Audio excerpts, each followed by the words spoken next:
Hello, everyone, and welcome to the Redzone Report right here on the Built and Buffalo Network. You can find us on YouTube, Twitter, and Facebook, and we are brought to you by PLB Sports and Entertainment, the makers of Josh's Jacks, the JA17 Coffee Line, and the Stefan Diggs 14 hot sauces. Enjoy the show.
Hey, everybody, how you doing? This is Izzy here with the Redzone Report.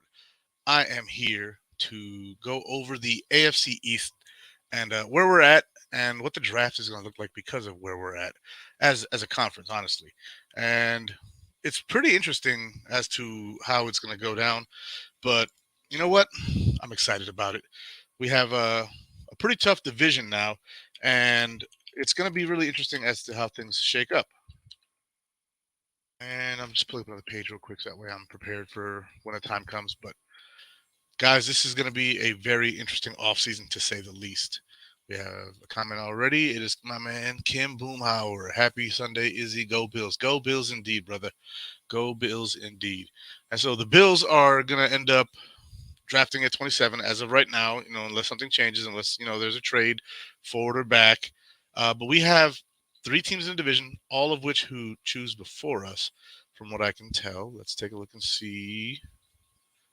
Not the Dolphins. They don't draft until 51 because of the whole Tom Brady tampering incident. We'll try and keep things nice. I'll try not to disrespect the other teams too much until I'm done giving my honest assessments on them. Of course, it's FM all day because go Bills, right? They're in our division. We can't have them doing anything that we don't want to be doing. But let's talk about it like this, right? You must know your opponents in order to truly be able to go out there and stretch them out on the field. That's just how it goes. That's just how it goes, and we'll see. They draft DTs every evening. Everyone, go Bills, go Bills. We'll see about drafting DTs. I mean, some teams should. The Bills maybe should. We'll get into that. But the Dolphins, the Patriots, and the Jets are all really interesting, right? Because the Jets to me seem like the most complete team in the division. They've got wide receivers. They've got good running back. They've got, Brees Hall. They got Michael Carter. They got receiver. They got Garrett Wilson. They recently signed Alan Lazard. They were in on OBJ apparently. They traded away Moore over to the Bears. Or no, that was the Panthers. They traded away Moore. I forget who he went to, but he's not there anymore. Like the Jets have been making moves, and I can actually see up here because I have it pulled up. What am I doing? Traded Elijah Moore to the Browns for a second round pick, right? So they've been doing whatever they can to free up space for whoever it is they want, and the Jets are interesting. Hey, Izzy, let's go Bills. What's up, Robbie? Nice to have you pop up. Um, and the Jets they're just an interesting case because they went all in on this Aaron Rodgers thing, and the most likely case is that they get him. There's a chance that the Niners swoop in to try and get him if they're willing to pay, enough more than the Jets. The Packers would most likely not want to send him within the conference, but he's only got a year, maybe two tops left in him. He could go for a third, but honestly, I doubt that they're scared of him being in the NFC like that since they're going to have to be building around Mr. Love up there. And so because we're going to see what Love is made out of, they may not be concerned with Aaron Rodgers being around for 2-3 more years. especially if he's on the Jets. But if he goes to the Niners, they're gonna see, I guess, what he has left in the tank. He's 39 years old, so we'll get there when we get there. But to me, I think that the Jets, so long as they get the quarterback, are the biggest threat to the Bills. And I've been saying for a while that the Jets are most likely going to be our biggest contender. That's just how it works when they've done so well drafting and getting free agents. Some of the guys they got originally, like C.J. Mosley, who was hurt, he was out of the question for a little while, but now he's looking really good. And they draft Mr. Sneezy and Quinton Williams, and he came on last year, 12 and a half sacks from the defensive tackle spot. That's a lot for a defensive tackle. Like that's a lot. And so that guy, he came on last year pretty hard. He was really good before that, but man, he's gotten better. The Jets defense, as my man Doug in the comments says, I agree. The Jets defense is no joke. The Jets defense is no joke. Sauce Gardner, they got Reed on the other side. Safety, I forget who the one they still have is, but I think Joyner left. CJ Mosley at linebacker. The defensive line is crisp. Even their backups, like Huff, the guy who hurt Josh Allen's arm last year. The Jets are a team that can actually go in there and compete with us. The Patriots, they've lost some guys. They brought in some guys. It's pretty interesting. I think with the Jets, though, like you look at the receiver they brought in, Alan Lazard, who's a good support piece. That's a guy that would make Aaron Rodgers want to come here. Garrett Wilson, rookie of the year last year at wide receiver.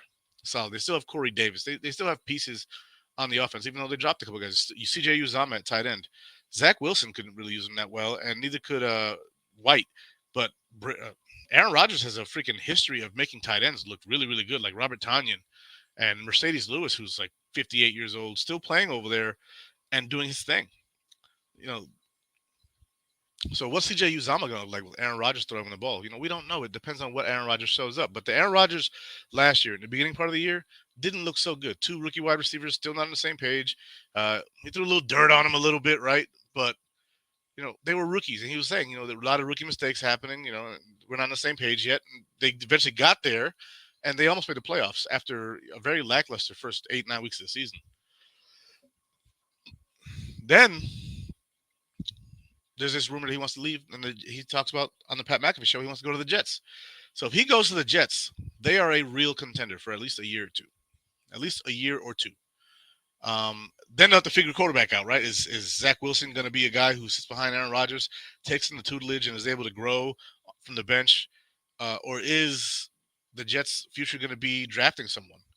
We don't know. This draft class this year isn't that heavy, but at the top, it's got two heavy hitters, and Bryce Young and C.J. Stroud. Will Levis, pretty good prospect, but he's kind of a borderline first-round pick, if you ask me, talent-wise. But he is a first-round quarterback, talent-wise, right? So even if he's like the 28th player overall, he's a quarterback, so he's going to be valued up there. So he's probably going to go in the top 10. But he could fall. Lamar Jackson fell. Aaron Rodgers fell to, 22, 26, something like that. So he fell from the top 10. He fell from the top 20. Every now and then, one of these guys will drop, and they shouldn't. But you know what? I'm not here to judge who people pick and who they don't. What I'm here to say is that the Jets, as of right now, with the roster as is, add Aaron Rodgers, and they are a contender. Not just for the AFC East, but for the AFC. And I'm fine with that because I would love to see some competition in this division. We had some last year, but we still won the division. But 3 games? We were 13-3. The Dolphins were 10-7. Like we still won a division by 3 games. That's still a wide margin, and we lost to the Dolphins and the Jets. I mean, by 2 points one time and by 3 points the other, but it's still a loss. Right? We lost to those teams. So the competition has started this past year, and it looks like it's growing some. But the Jets are a very scary team when it comes to posing a threat to the Bills, and they have draft picks. The Jets do have draft picks. They pick 13th overall. Let me see. Both their transactions, they made some pretty good ones. They picked up Thomas Morstead at punter, solid punter, a backup quarterback, and possibly a backup lineman in Tim Boyle and Quentin Johnson. Traded Elijah Moore to the Browns, got a second-round pick out of that. Signed Mecole Hardman. They signed Alan Lazard, offensive lineman Tristan Colon, and Wes Schweitzer. I don't know who that is, or Colon, but you know what? A lot of people didn't know some of the Bills players when we got them, and they turned out to be pretty good. So the Jets GM is actually doing his thing. They also picked up Chuck Clark from the Ravens. They gave him a 7th-round pick and got Chuck Clark, who's a solid safety. And they re-signed linebacker Quincy Williams. So they're pretty solid. The Jets are. Really, it's all about how they're going to grow from here. And the next step in that growth is the draft and trading for Aaron Rodgers. And it doesn't look like they want to come off that number 13 overall pick. But we'll see. We'll see. You guys are saying, he also has a healthy Breece Hall coming out. Yeah, he's got if Breece Hall's healthy, that's a running back right there. They probably draft one too in the second, third round to support because Michael Carter? He's all right. What it is, Lance? How you doing, baby? Thanks for watching. If Tua stays healthy, Miami better than the Jets with Rodgers, in my opinion. I disagree. I disagree. I think the Dolphins on offense, their roster on offense is better. On defense, I don't agree. You have Tyreek Hill, Jalen Waddle, right? So we'll move to the Dolphins now. You have Tyreek Hill, Jalen Waddle. We got their slot guy in Trent Sherfield, who beat out Cedric Wilson for the job. But Cedric Wilson's still there. They still have him. He's still a good slot receiver. He just got beat up by Trent Sherfield, which really says a lot about how the Bills got Trent Sherfield for the price he got. That's crazy. We got him for a year and under $2 million. And then we went and got Hardy for, just under $3 million per year. And I'm pretty sure we can get out of it after the first year because that's just how Brendan Bean works. We went and got guys who can play in the slot. But the Dolphins still have Cedric Wilson. They still have Tyreek Hill, and they still have Jalen Waddle. And, Tyreek Hill recently came out and said that after this contract with the Dolphins is done, he's going to retire. I don't know if he's going to feel that way once this contract is done, but you know what? He seems like the kind of guy who's pretty set in his ways and set to how his mind works and what he puts his mind to. So if it is, it was nice seeing you play against us. Cool. He is a warrior. He's a hell of a player. I will never knock Tyreek Hill for his NFL playing acumen, but, give him credit where it's due. And then, F you, you're a Dolphin. That's just what it is. You're a Dolphin. You're the enemy. So it is what it is. On offense, yeah. They need some offensive line help, if you ask me. Let me go ahead and look at their transactions and see if they picked anybody up. They picked up tight end Durham Smythe, or they re-signed him to an extension. They signed cornerback Justin Bethel, re-signed Van Ginkel, signed linebacker Malik Reed, re-signed wide receiver River Craycraft, fullback John Levitt, and cornerback Nick Needham, who is trash. Signed safety Deshaun Elliott, solid safety, and offensive lineman Dan Feeney. He's a solid backup guy. Signed punter Jake Bailey, solid punter, and wide receiver Braxton Berrios. That right there. Braxton Berrios from the Jets. He does have a bit of the dropsies, but with the ball in his hands, Braxton Berrios can play. The young man can ball, and he's from Florida. As far as I know, he's from Miami. I believe he's Cuban and white. And that kid, if he catches the ball, he can do some real damage. So, we'll see what that battle looks like. They also signed linebacker David Long Jr. and tight end Eric Saubert, and they signed Mike White to be the backup to Tua. So if Tua gets hurt, they have a solid backup in Mike White. Mike White's better than Zach Wilson, in my opinion. So if the Jets don't get Aaron Rodgers, they better be looking for someone in the draft. If I'm them, I trade back into the 20s and see about getting one of those, quarterbacks who's rated just outside the first round. There's a couple of guys rated in the second. I don't know if they'll go in the second because there's so many linemen and so many offensive linemen, so many defensive linemen, so many running backs that are now rated right there. And teams don't like taking those guys in the first round as running backs, that is. The first round's going to be littered with offensive and defensive linemen. It's going to be crazy this year. They re-signed tackle Jerron Christian. All right. Running back Myles Gaskin. Okay. Solid return man from what I remember, and a good pass catching back. Linebacker Duke Riley, don't know who that is, and running back Jeff Wilson Jr., who they acquired from the Niners this past year after the Niners acquired Christian McCaffrey. They let go of Byron Jones. He failed the physical, so he's a post-June 1 cut, and he's going to be a guy who probably retires after this year. He put out a statement talking about, don't play beyond what your body tells it to. So I think he's going to be done. And they were awarded Freddie Swain off waivers from Denver. And that was March 15th. So we'll see all that happens. They also traded for Jalen Ramsey. So that defense, you have Xavier Howard.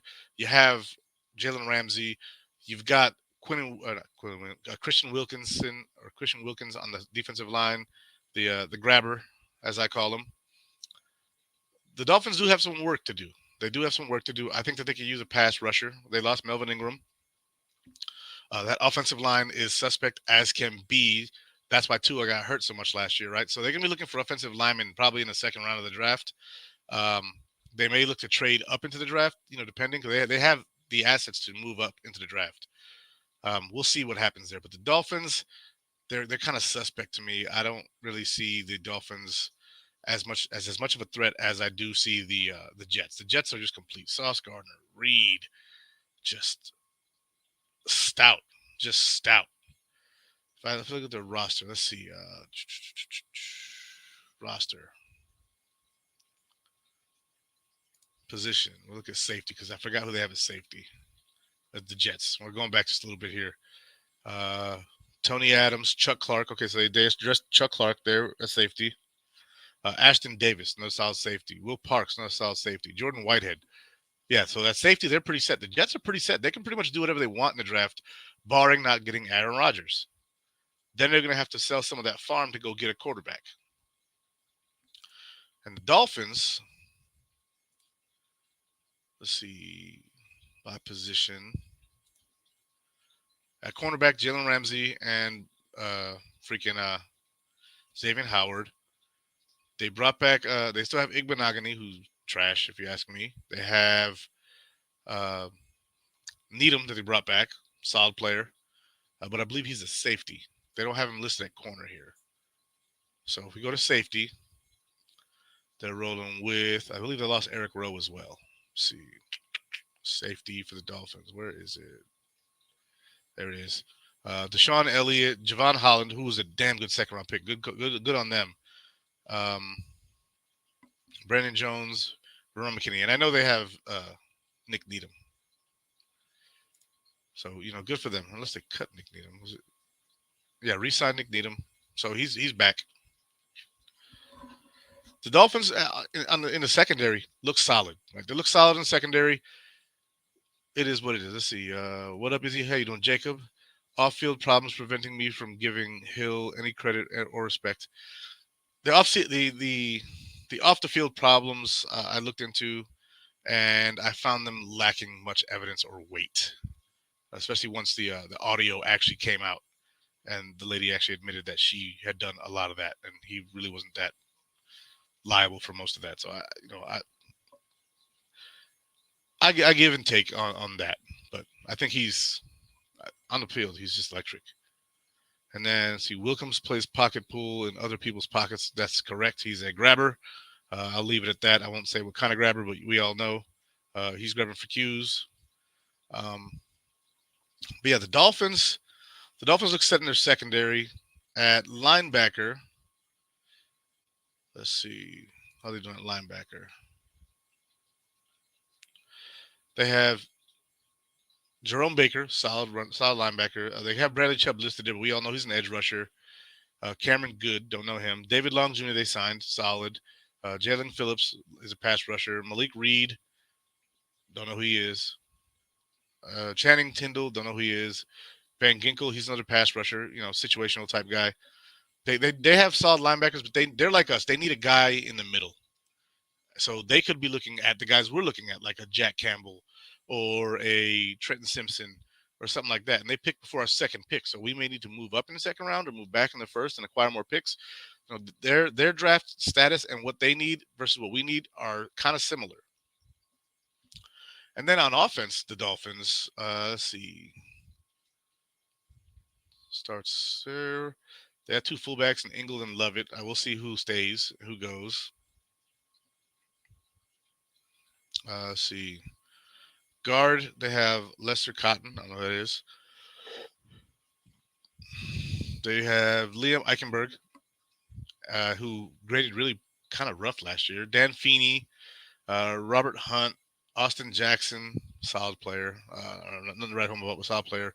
Robert Jones and Connor Williams. All those guys can be replaced with somebody better. Their offensive line to me is just not great. At tackle, they have Jerron Christian, Kendall Lamb, and Keon Smith. They're definitely probably drafting a offensive tackle. Look at our guy Bergeron to possibly be on their list of guys to draft, who I really like in the second round. Um, if we get a linebacker first and go offensive tackle or however we do this, they're going to be looking at a couple of the same things that we're looking at. So the Dolphins, while they are a fairly complete team, the Dolphins are still looking for a lot of the same stuff we are. So we're going to be competing with them for that. We'll see how that goes. The Patriots, they are, to me, a mess, right? So let's see. They released Jake Bailey, and I believe he's the guy that the Dolphins picked up, right? They were just or the Jets picked up. Let's see, the Jets. Morstead, might have been the Dolphins. Let's see. Jake Bailey, yeah, it was the Dolphins. So they're picking up players from each other and stuff like that. The Patriots they re-signed defensive lineman Daniel Ukulele and signed punter Corliss Waitman. I'm not sure, they might replace him in the draft or later on if somebody else comes free. Signed Chris Board, linebacker. Re-signed long snapper Joe Cardona and defensive back Cody Davis. Signed Mike Gesicki from the Dolphins. That's a good pickup in my opinion. He's more of a pass catching tight end. He's not a very good blocker. They have Hunter Henry for specific downs. If they want on two tight end sets, they can put him on the outside of Hunter Henry. Riley Reef, they picked up from the Bears. They re-signed Mac Wilson Sr. All right. They signed Jabril Peppers, interesting one. Running back James Robinson, who the Jets let go after they traded for him. And they signed wide receiver Juju Smith-Schuster. So they got themselves a number 2 receiver. Look for the Patriots to potentially go round 1 receiver. To me, that's their biggest need in this draft is a wide receiver. They have Streeter, I believe, still. Let me go ahead and take a look at that real quick. I believe they still have Streeter, but if they don't, then they're definitely looking for another wide receiver. But even if they do, that's a number 2 and a number 3 right there. Let's see. Wide receiver.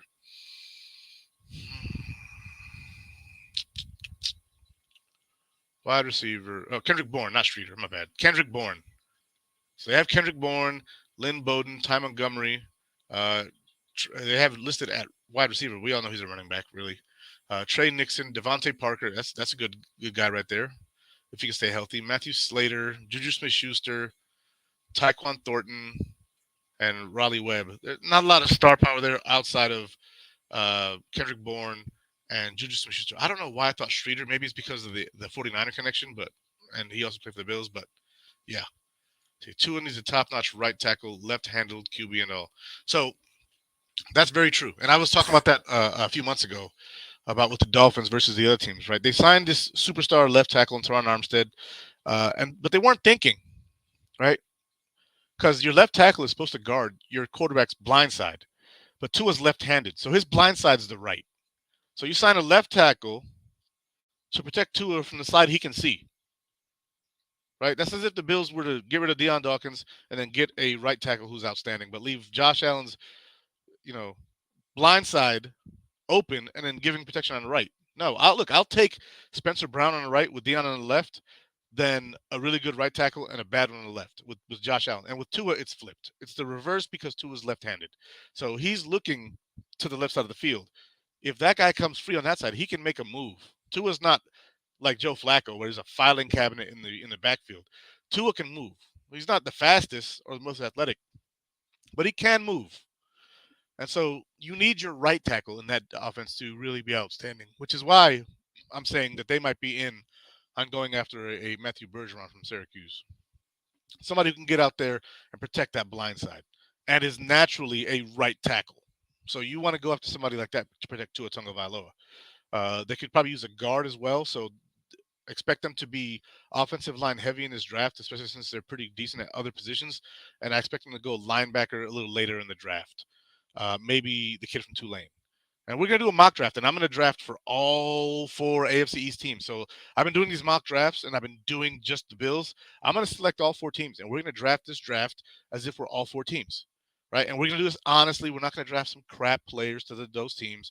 We're going to do what we actually think is best for those teams based on what they have and what they don't have, right? And we're going to assume that Rodgers gets traded to the Jets. We'll actually see if we can't simulate that in here and move some stuff around.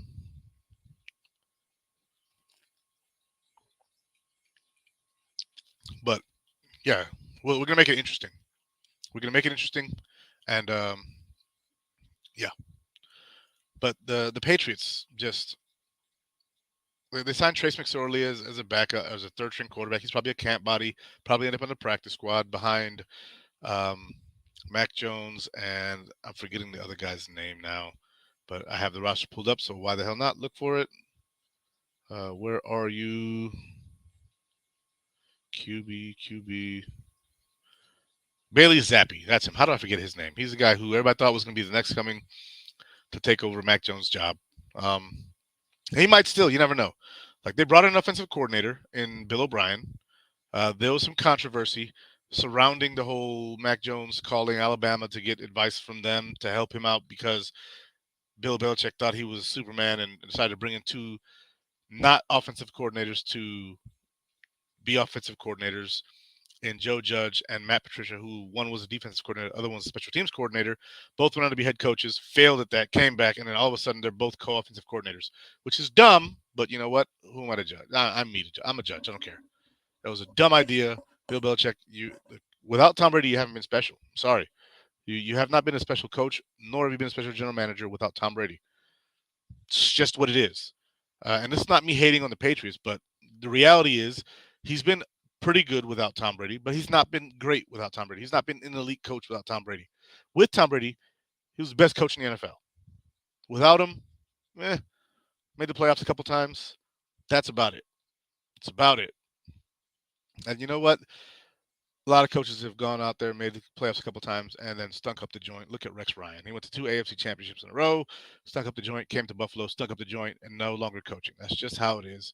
You can have a couple good years and then flop. Is what it is. But I'm happy to say that the AFC East, has three teams that are looking to compete for the number one spot. I still think that the Bills are leagues above those guys. I think the Bills have better coaching than both the Dolphins and the Jets, although I do think both those teams have very adequate coaching. The Patriots have adequate coaching too if Bill Belichick can get his head out of his rear end and draft some people who are actually going to, provide some sort of semblance of support for his quarterback that he drafted in the first round, if he even still believes in him and if he doesn't want to get him killed because he went out of the building to try and seek help. There's a lot that goes into this, guys, and just the way that the teams have conducted themselves kind of says a lot to me. The Jets, they went all in on Aaron Rodgers, and they may have to give it that first round pick to go get him. And you know what? If he wins you a Super Bowl, New York Jets, make the move. That's what I would do. If I thought he was going to win me a Super Bowl, a first round pick is not worth as much as a Super Bowl. Make the move. If you think that's what you need to win it, go do it. Your defense is Super Bowl caliber. The Jets' defense is Super Bowl caliber, right?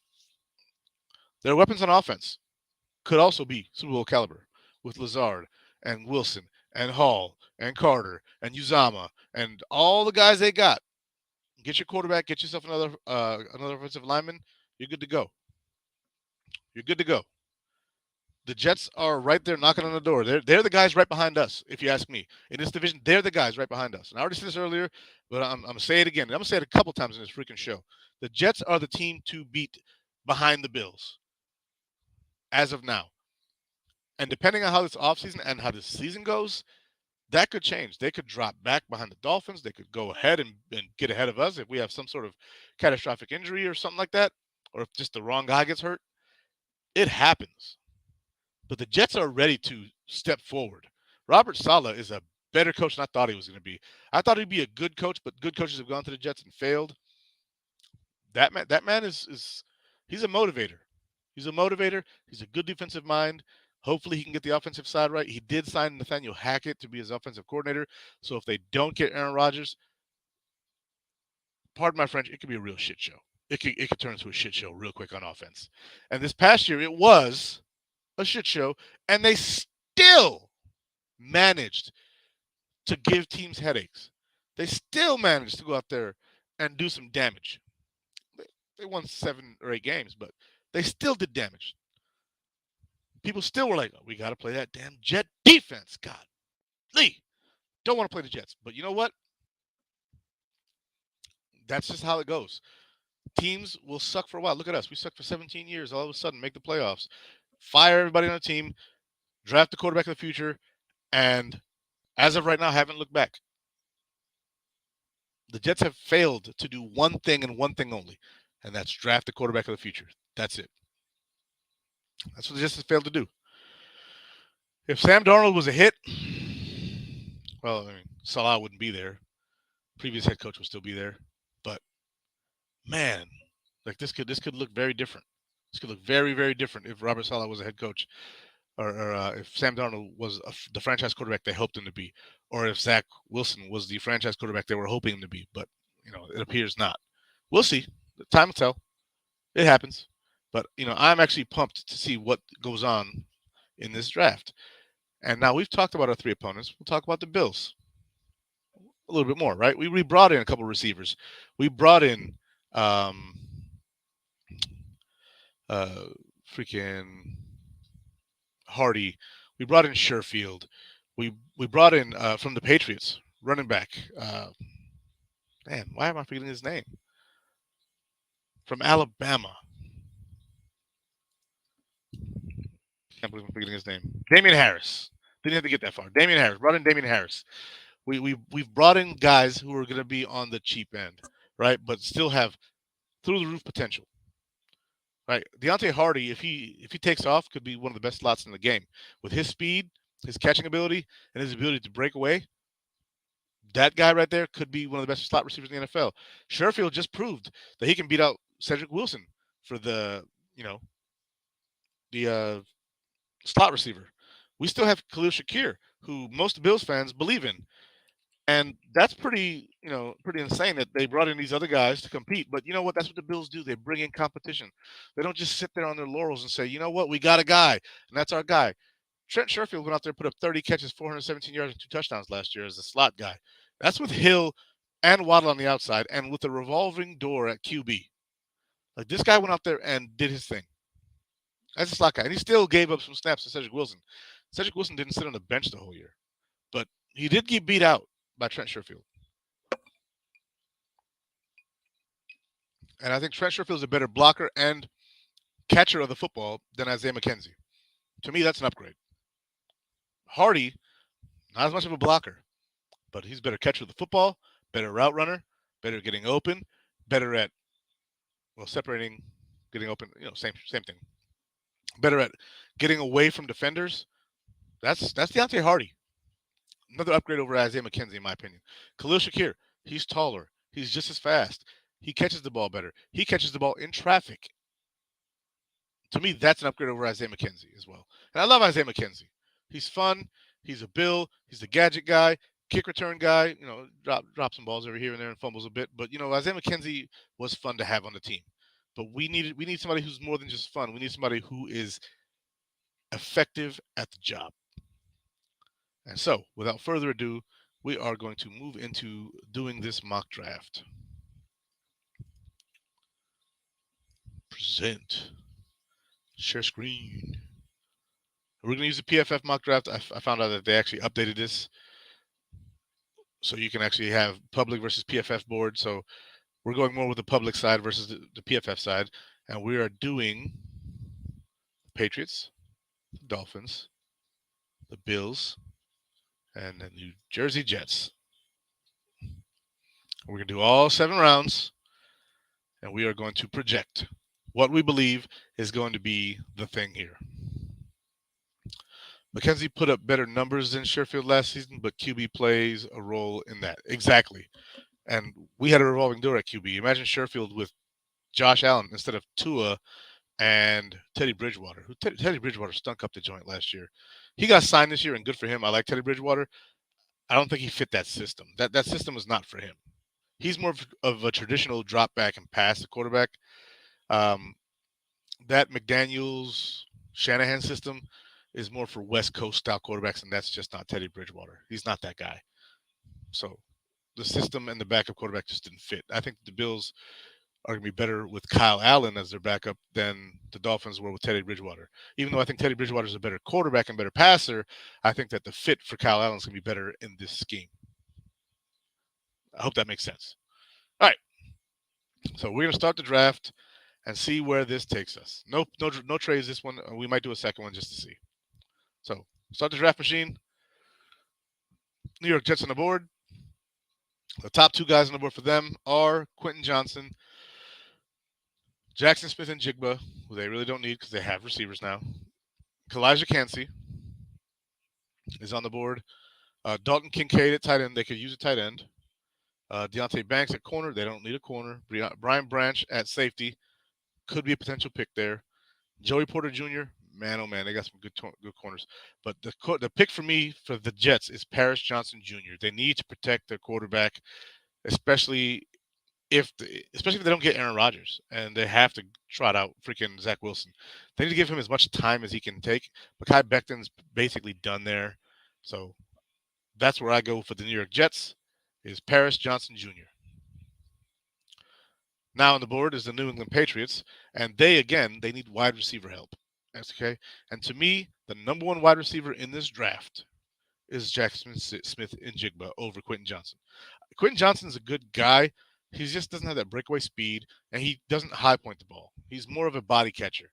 He catches it low. He doesn't get up there. I watched Steve Smith's breakdown of him, and I didn't realize it until I actually listened to a professional wide receiver actually break it down. It made so much more sense. If they hadn't picked up Gesicki, then Kincaid would be on the board for me here. Also, they could use a cornerback, and Deontay Banks is on there screaming for it. But if I'm the Patriots, you have your big guy in Juju Smith-Schuster to be your number two. I go get Jackson Smith and Jigba, and I play offense. Now, I give my guy Mac Jones everything he needs to try and do his thing. Not my guy, but if I'm the Patriots, that's my guy. Right? That's what I have a quarterback. Now my Bills are on the board. We have some players up here. We have Bijan Robinson, Zay Flowers. I like Zay Flowers, but to me he drops a lot of passes. Mozzie Smith, defensive lineman from Michigan. We can take a look at him real quick. He is 323 pounds, 6'3", big guy. If we were to trade away Ed Oliver, then he would be a guy I'd look at. But we do need a tackle, and Anton Harrison's still on the board. Bijan Robinson's still on the board as well. And to me, he is a no-brainer. Let me see what you guys are saying in the comments here. Nothing, not a thing. Right? If I'm the Bills, first round running back is tough. Also, there's a couple other guys like Gibbs from Alabama who's still on the board. If you really wanted to go running back, let's see. Tackle DeJuan Jones from Ohio State still out there. Osiris Torrance is still on the board. I think we did enough at guard. I don't think the Bills are going to be looking at a guard, especially not one who's ranked that far back. So to me, I'm going tackle Anton Harrison, Oklahoma. This is me being as logical as I can based on what the Bills need as a team. Draft.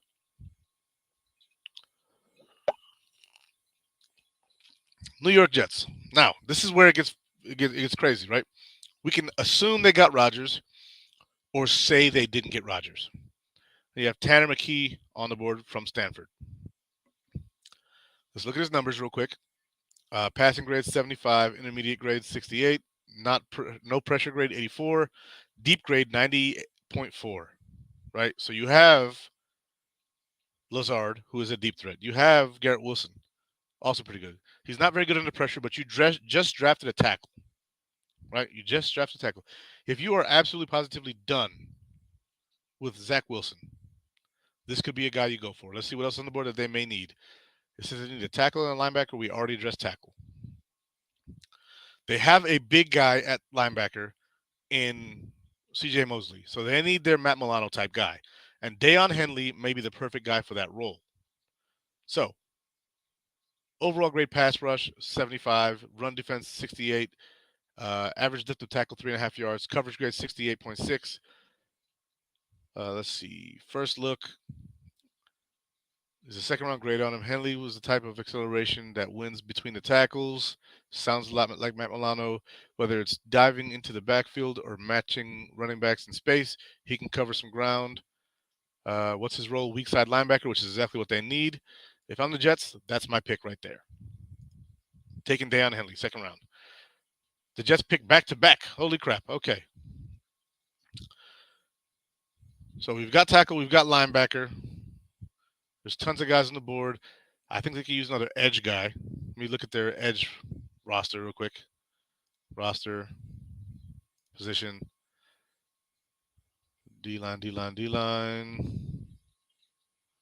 Who are their edge rushers? I know they had Huff. So they run Michael Clemens, Jermaine Johnson. Do they have Jermaine Johnson still? John Franklin Myers is still on the team. Carl Lawson. So that might not. That's probably not that big a freaking need for them. Edge. Um, they do have one good tight end in Uzama, but their second tight end is. Let's see. Tight end. Tyler Conklin, Jeremy Ruckert, CJ Uzama, Kenny Yaboa. I don't know any of those guys outside of CJ Uzama. So I think the tight end here, Sam Laporta from Iowa, could be it. Let's see what other tight ends are on the board. Is there anybody else worthy of taking here? Tight end, Laporta and Musgrave. And we're at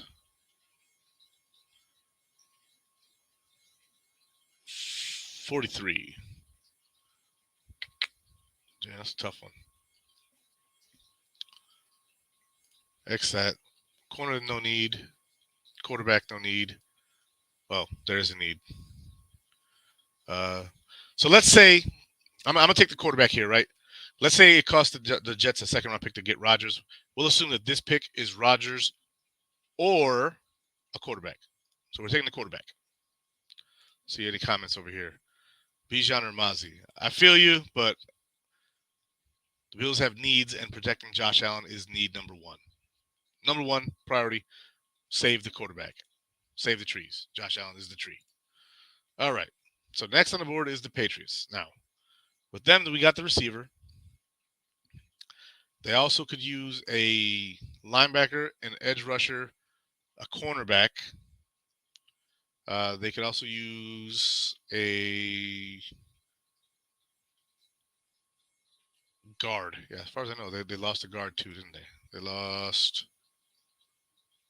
Let's look at their guard spot. Let's see. So I'm trying to do this as fair as I can without, trying to hold anything. Center, they have David Andrews.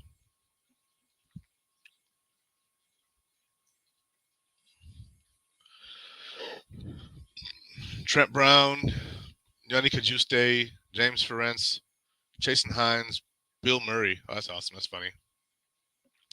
Mike Onwenu, Cody Rusey, Cole Strange, Adam Stuber. Yeah, so Cole Strange is the only guy on that list that really says, yeah, let's stick where we are.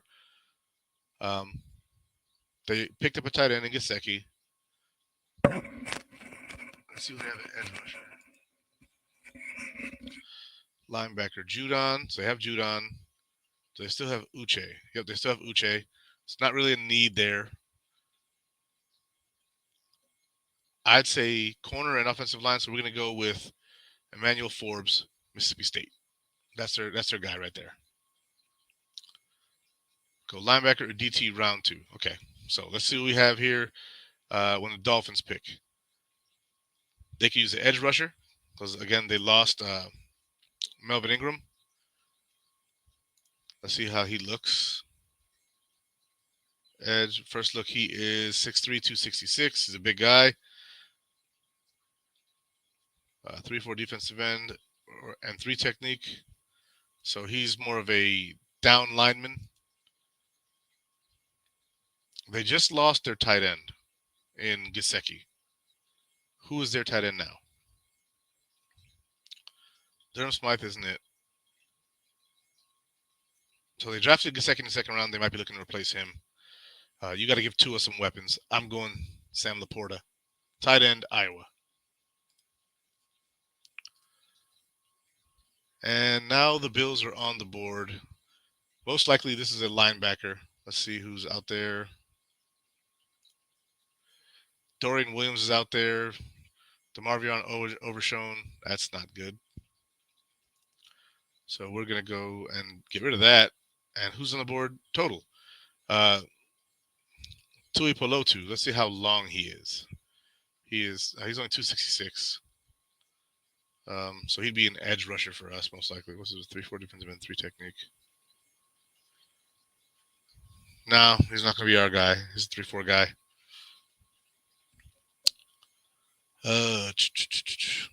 Offensive lineman, interior center. Luke Whippler is a guy who I like for the Bills. Garrett Williams. Let's see what we'll go here. Say wide receiver. We'll say interior O-line. And we'll say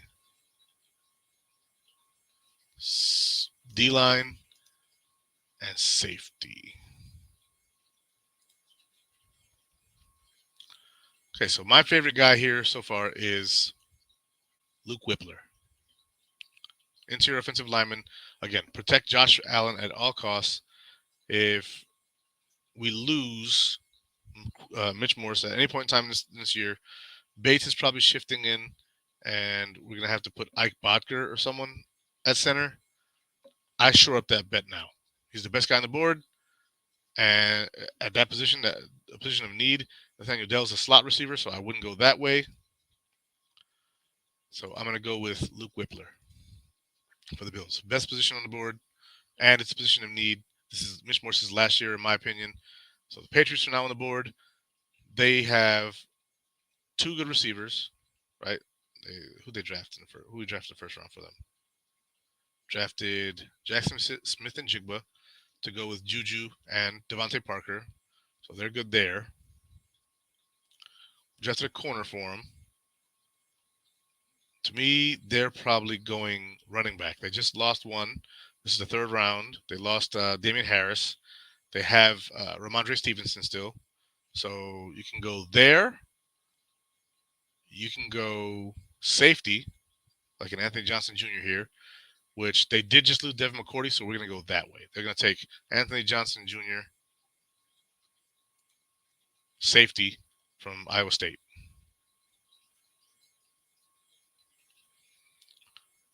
And we are now at the Dolphins pick. Scroll down here. The Dolphins are in an interesting spot. Let's see what is Garrett Williams a slot guy? First look. What's his role? Outside corner. So no, he's not a slot guy. And we drafted what last round? The Dolphins.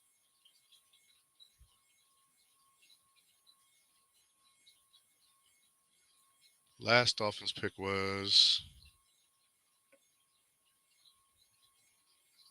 Sam Laporta, tight end. And the first, we didn't have a first round pick, so this is their second pick. So they can use an offensive lineman. Let's see what we have at O-line. Tackle, interior O-line. They have a guard here, and they have Wanye Morse, tackle from Oklahoma.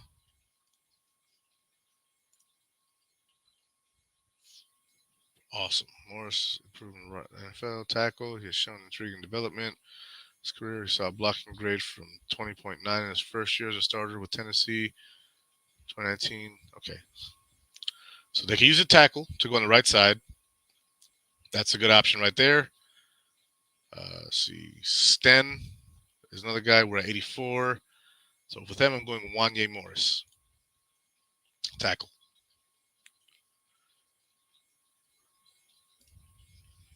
Now we're at the Bills' next pick. And in this round here, we could go a bunch of different ways. We went 2 offensive linemen already. We have some edge rushers in here. We have some safeties, some receivers. A.T. Perry is interesting. A.T. Perry, 6'3", 198. 1,000 yards last year. Solid grades. Let's see. Could go receiver here. Big guy. We don't have any real big guys anymore. We have Davis, who's 6'2" still, but they might be running to roll with that. I'd like to get a big body guy, but also with Epinesa probably going out the door, Nick Herbig is another guy. What's his role? Off the ball linebacker. Simply too small to play on the edge, even with 15 more pounds of muscle. But Herbig will still struggle in his limited strength. So he'd be a Milano type, I guess. I'm not sure how he grade. Let me see stats. Where's his coverage grade? Does he have? He doesn't have a coverage grade, so I'm not sure that he'd be on the board for the Bills. So they'd want to draft somebody to do something they've never done before. I hope. Jamie Robinson, 5'11", 191, 2 high safety. Okay, we do play some of that. Don't mind running back. Tank Bigsby. Kobe Turner. Kobe Turner is 6'3", 290. Dominated on the interior for Wake Forest last season. This is a third round. This could be a spot where we go defensive line. Tank Dell is a tough pass. Let me look at Tank Dell. Let's see. Talking about Nathaniel Dell.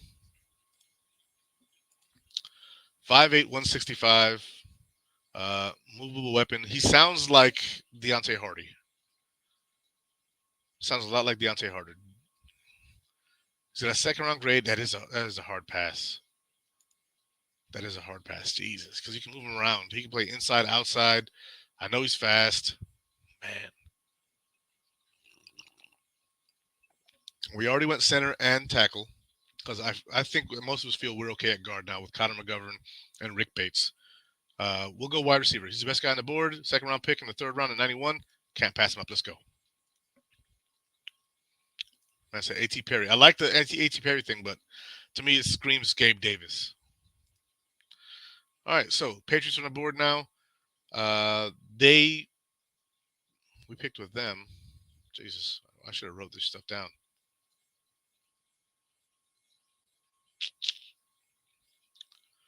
New England Patriots. Where are you guys at? Don't see you here.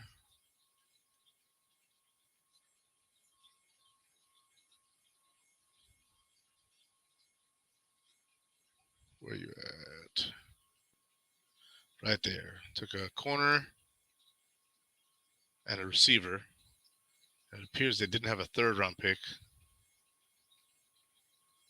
Oh, Iowa, safety. There it is. So we took a safety, a corner, and a receiver. And now I think it's time for them to go offensive line. Chandler Zavala. Jets are on the clock now. They've taken... Let's go from round one. Let me increase the size of this too. This is a little small. Okay, there we go. So 13, we took tackle.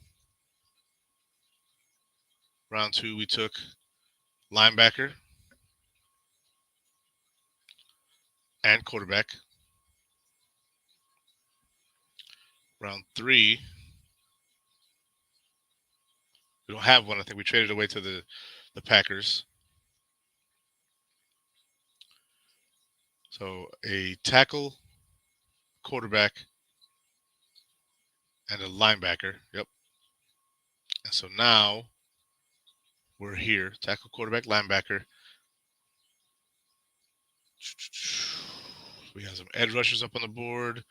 Make Herbig too small, but as an off-the-ball guy, could be nice.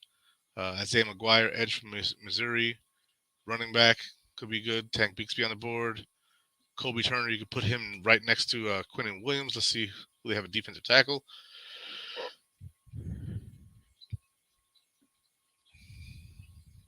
Arnay, Clemens, Franklin Myers, Quentin Jefferson, Lawson, Tanzel Smart, Spencer, Solomon Thomas. Okay.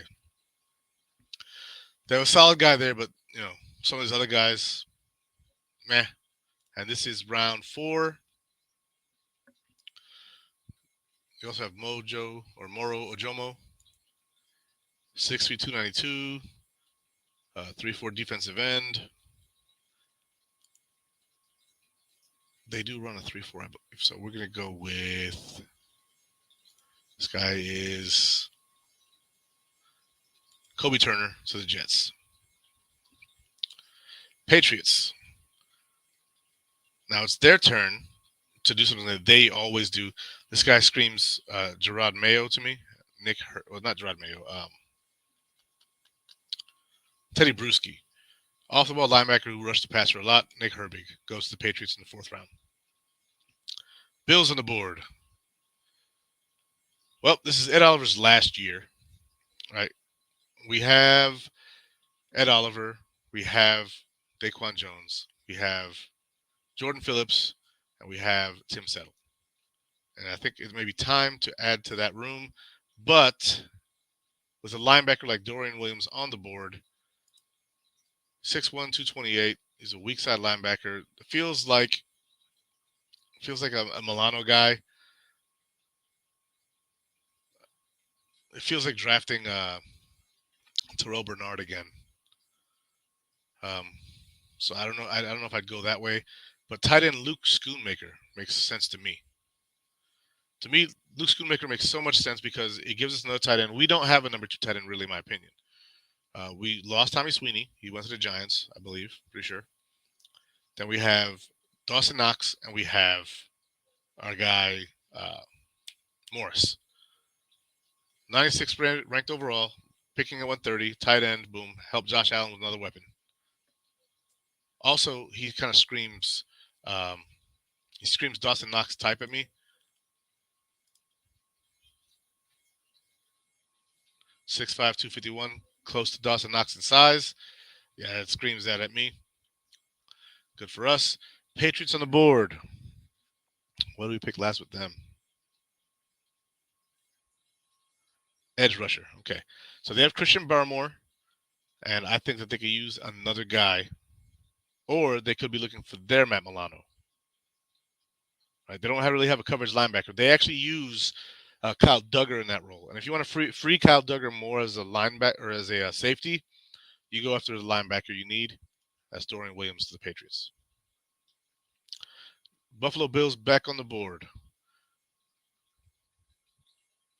So we took Schoonmaker, and Moro Ojomo still on the board. You take the defensive tackle. He can sit behind Ed Oliver, rotate in. Works for me. Tommy Sweeney was already lost. He was already lost. That's funny. He was already lost because he wasn't the guy. Okay. So Jets are on the board again. They have, Michael Carter and Breece Hall. Breece Hall's coming off an ACL. They also lost that guy, freaking Robinson, to the Patriots. So they could be looking at Sean Tucker here. They could be looking at a young linebacker or another young receiver. You have to have depth at both positions. If I'm the Jets, edge rusher wouldn't be bad to look at. Deuce Vaughn wouldn't be bad. Keandre Coburn at defensive lineman. Who did I pick for them last? I'm forgetting these picks pretty quickly. Jets took defensive lineman. Yep, so they got a defensive lineman already. They're looking elsewhere. If I'm them, and I hate this because I love this kid. I love him to death. I would love for the Bills to be able to pick him up in the 4th or 5th round. Sean Tucker, running back, Syracuse, goes to the Jets.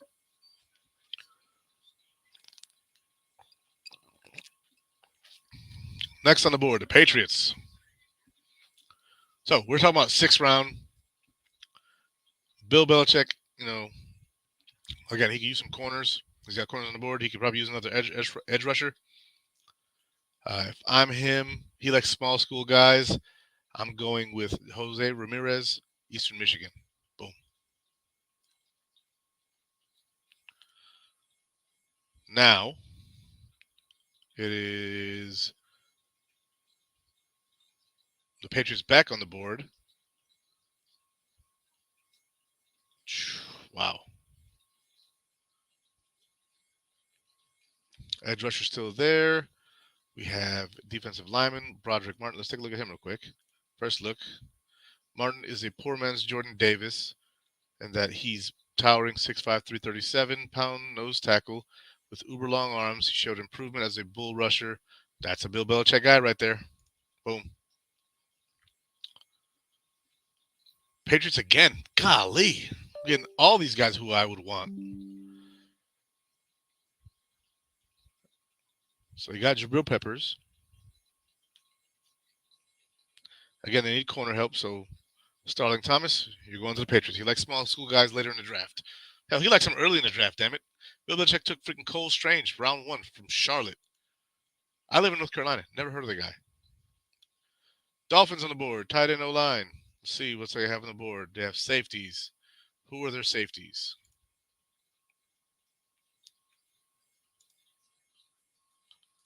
Position. Safety. Deshaun Elliott, Javon Holland, Brandon Jones, and Veron McKinley. They're going safety here. They're taking, it's either Mapu or Scott. First look. 6'3", 216. I hate to say it. Javon Holland is what? 6'1", 210. You have two big safeties. Boom. All right, Dolphins. I'm big nice to you guys. And then the Bills back on the board.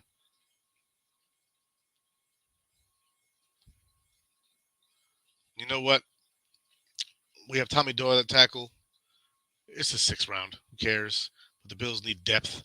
They also need the guys that they can go ahead and evaluate. They love Clemson. Jordan McFadden on the board. Double up at tackle. First round, last round. Let's go. Jets on the board now. Let's see. They're going to go Bryce Ford Wheaton, wide receiver, West Virginia, excuse me. Then we have the Patriots.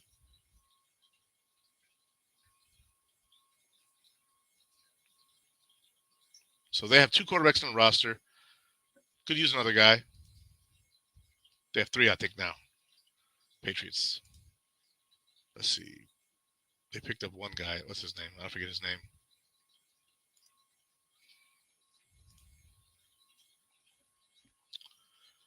Trace McSorley. So, fighting for that practice squad spot with the guy we just drafted.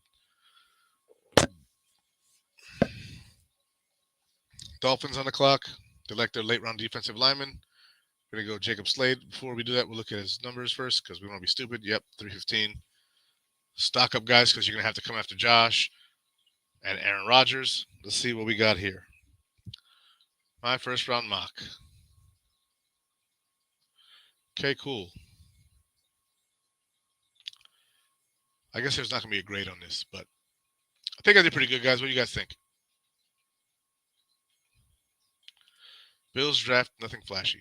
I don't think we draft anything flashy. We just draft guys who have high athletic grades and then hope the coaches can coach them up. That's generally speaking how we do it.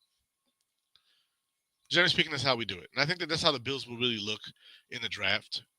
How the AFC East will really look in the draft is that they're going to go after guys that are going to fit their needs at this point. And the Patriots have more needs than the rest of the teams in this division. The Bills need offensive linemen. They need a linebacker, which I don't think I got. And then they need possibly another wide receiver. And offensive line, defensive line, linebacker, receiver, and safety are the big tickets for the Bills, in my opinion. All right, so we'll do another draft.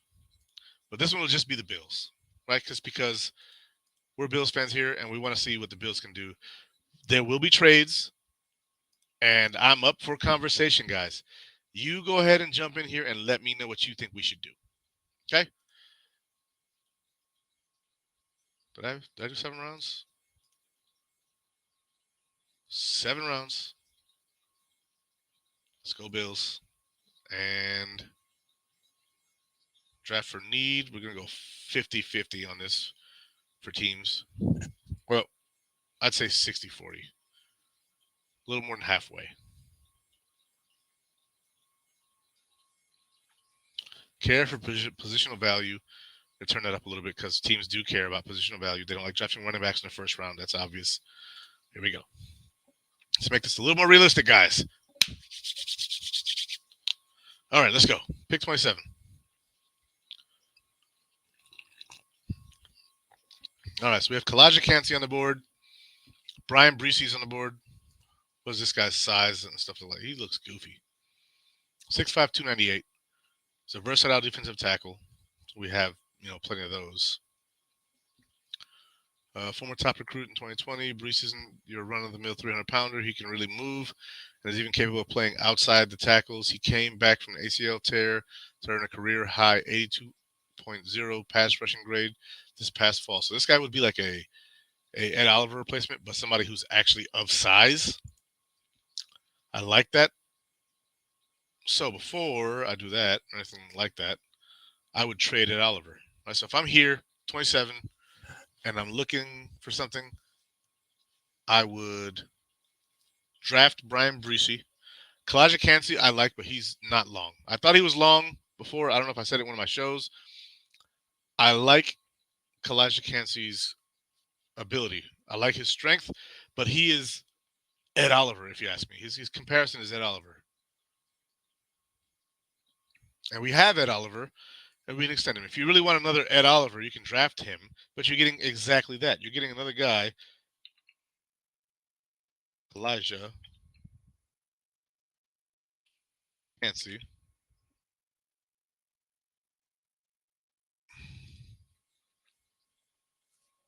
Let's check out his combine numbers. 6'1", 281. He's smaller than Ed Oliver.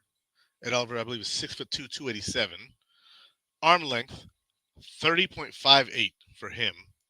Ed Oliver, I believe, was 31. He was longer arms. Ed Oliver combine.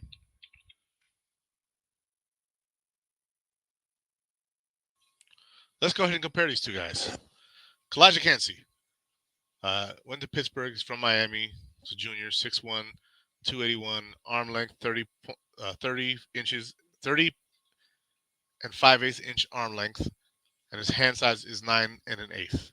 Ed Oliver, 6'2", 287, 31 and 3/4 arm length, 9 1/2 or 9 1/4, excuse me. So 9 1/4 arm hands versus 9 1/8, 30 and 5/8 arm length to 31 and 3/4, 6'2" and 287 to 6'1" and 281. He's a smaller Ed Oliver. It's what he is. His athleticism score is through the roof. Ed Oliver's athleticism score is through the roof. Production grade for Cansey, 77. Ed Oliver, 95. We're talking about in college, by the way. Total score for Cansey, 84. For Ed Oliver was a 99. This guy is not an Ed Oliver comp, in my opinion. He doesn't grade as well. No, not near as well. NFL comparison, John Randall. They're basically saying this guy should be an outside defensive lineman in a 3-4. Like some people are saying about Ed Oliver. If you put Ed Oliver at the end on a 3-4, that's a wrap. Ed Oliver as a 3-4 end would probably be a beast. But he's playing 3-tech for us. Now, Roy Collins says no Breesy. I'm not saying I'm going to draft Breesy. I'm saying if I was looking there, he's on the board there, and he's ranked 21. If it's me, I still take the tackle in Anton Harrison. And Maisie Smith is there at 33. So I may make a trade to try and get to 33. Who's got the 33rd pick? The Texans. Okay. What better place to send Ed Oliver than home? Let's see. Let's shrink this down back because that's why I shrank it in the first place. Defensive line or trade 33. The Texans will send you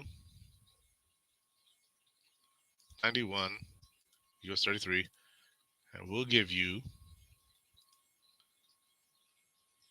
Ed Oliver. Where is he at? Interior defensive.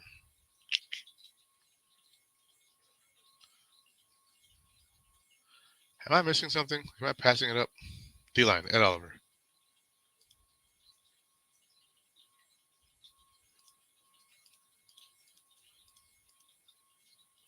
Oh, they don't want it. Okay, cool. You don't want Ed Oliver.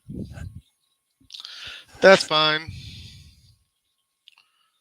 Let's see who's got something a little later than that. We'll try to get the 39 Panthers.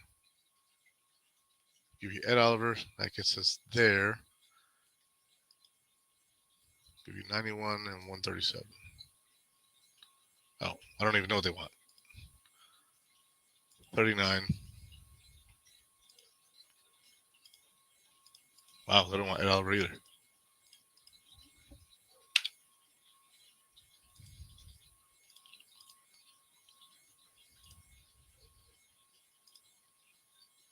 You're going to give me something else too.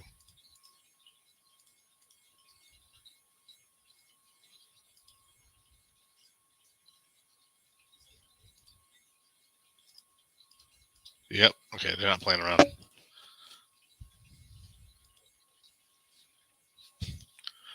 So it moved from 59 to 39, from 30 to 114, and they get Ed Oliver. Okay. I'm thinking about that right there. And I'm also still thinking about trading back as well. So here's what we're doing with Ed Oliver. We're moving up 20 picks and then 16 picks in 2 rounds, the 5th and the 2nd. Boop. Get you off our books. And then trades that are desired upon us.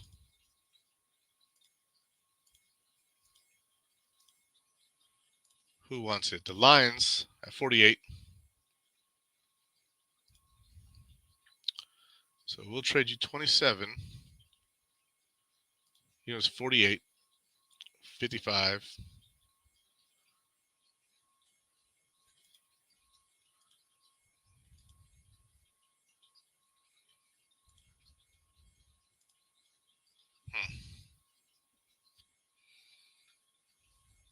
So for 27, we get 48, 81. I don't like that. I really don't like that. It's way too far back. Say we go to 36 with the Rams. It was 30. Oh, they don't want it. Okay. So Lions, we give you 27. We get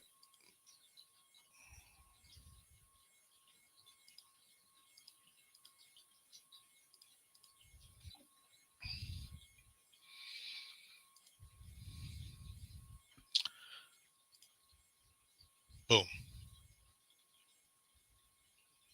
Okay. We move back.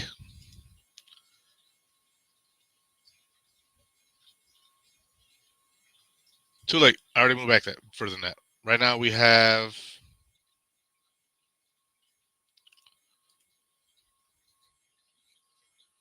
resume draft. So now we're at 39. That's where we're at. On the board for us, Tanner McKee, Deion Henley, Josh Downs, who I really like. The picks we have are 39, 48, 55, 91. So we have 4 picks in the top 100. We have 3 picks after that. The Patriots want to trade with us, Dolphins, and the Raiders, and they can all kick rocks. We're looking at players now. So we have cornerback from Mississippi State, edge rusher, quarterback, linebacker, receiver Josh Downs is enticing to me.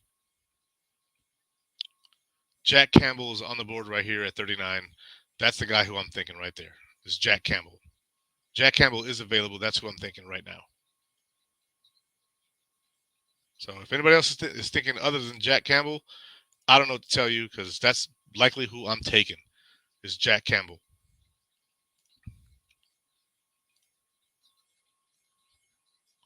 I'm done with all these other pages. Let's close those out. Javon Holland. Boom. So my pick is at 39, linebacker Jack Campbell out of Iowa. That's it. Just next pick. We're at 48. We have linebacker Deion Henley. We already took our linebacker. Sam Laporta's on the board, tight end. Nathaniel Dell, Tyreek Stevenson, corner.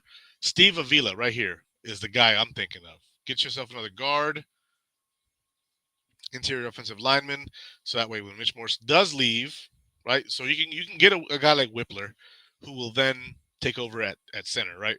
or you get yourself another guard who can sit on your bench for a little while, right? Learn the game, and then when Mitch Morse does either A, go down, or B, retire, you could then shift Bates in because he's still in the contract for 3 more years to center, and have Connor McGovern, Ryan Bates, Steve Avila. To me, that's the move.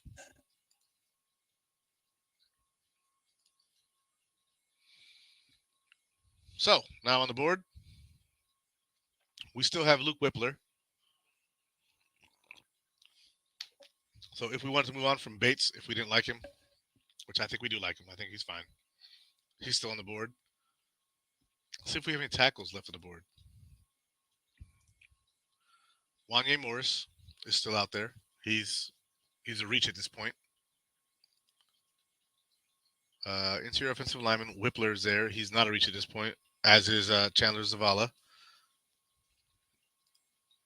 And then all the rest of the guys: Sam Laporta, Nathaniel Dell. Give me some input, guys. Give me some input. Julius Brents is out there. Keanu Benton, Garrett Williams from Syracuse at corner. I don't think we need a corner, but you know what? They're out there. We can also trade back from here. If there's nothing that we see that's worthy of this pick, we can trade back. We can move again. I'm down to move. Second rounders sitting on the bench. Why? We need starters or at least contributors with day 2 picks. I'm not saying he would sit on the bench. He could start at guard. It could be McGovern and Avila starting. But as soon as Mitch Morris goes down or retires, you then insert your guy, Ryan Bates. You could help. Bates could play tackle. You could move Bates out to tackle. You could start Avila at tackle if you really wanted to. I'm not saying that we would sit him. I'm saying he might not start at guard. Also, if I'm correct, McGovern can play guard and play guard, center, or both guard positions and center. Right? So why would you not go after a guy like that? To me, that's you just do that. You go after Steve Avila. Steve Avila is going to be a beast. I mean, let me look at him real quick. First look. Guard, center. Avila has experience at both guard and center. I'm putting his build at guard if given the option, though. This is another versatile player, and that's just the way I'm looking at it. I'm not trying to say he's going to sit or anything like that. McDermott is about 50-50 on starting and sitting guys who are drafted, right? It's just the way it is. Comment here says Benton. Keanu Benton all day. Okay, let's look at him. We need DTs after this year. No one is signed. Benton is great. Let's look at him real quick. I didn't see him up here. Let's see. Stevenson, Whippler, Musgrave, Brents, Keanu Benton. We're at 55. He's ranked 55. Why the hell not? Let's take a look. 6'4", 309. Versatile defensive tackle. Benton's hands are strong and violent. His wins on tape come almost exclusively from a strong shock to an offensive lineman's shoulder. I like that. Benton possesses a nice blend of quicks, power, length, and strength that allows him to fill any role along the defensive interior. He earned an 83.5 pass. Whoa. We did trade away Ed Oliver, so boop. Thank you. See, you guys are wonderful. Yeah, but how many do we really have? And we have 17 on the team, but how many are sticking around? We're not keeping 7 guards, right? It's quality over quantity, right? Some of these guys are going to go. We can trade some of these guys away.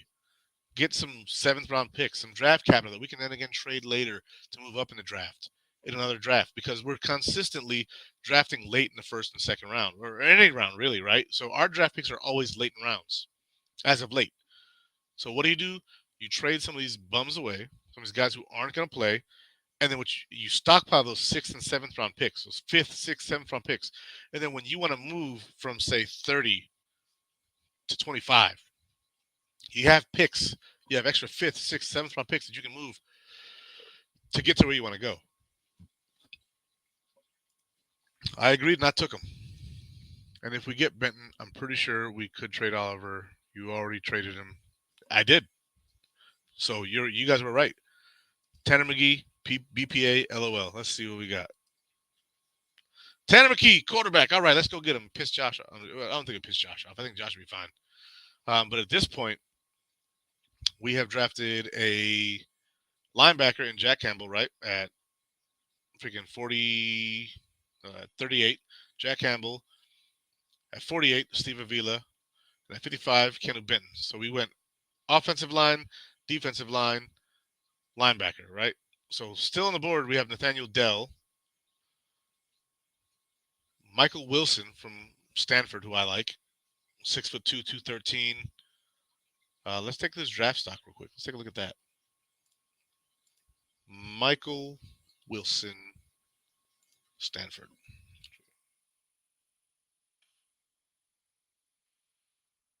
I remember seeing this thing, but I don't remember all of his stuff.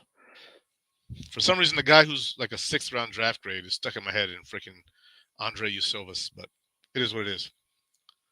Let's see. Ran a 4.58, 1.5 split. Player bio. Mac Hollins is his comparison. Yeah, you know, yeah. Let's see. Tanner McKee. No. I like some of these guys, but I'm not particularly fascinated with any of them. Who's here at safety still? Safety. Both my Illinois guys appear to be gone, which sucks. But you know what? I think that's accurate. I think both my Illinois guys are gone. Illinois is stacked this year in the secondary, and they're all gone. But I really do like Anthony Johnson Jr. from his PFF stuff, but I have not looked at his NFL combine stuff. So, Anthony Johnson Jr. Wonder if that's Rumble Johnson's son. Probably not, but you know.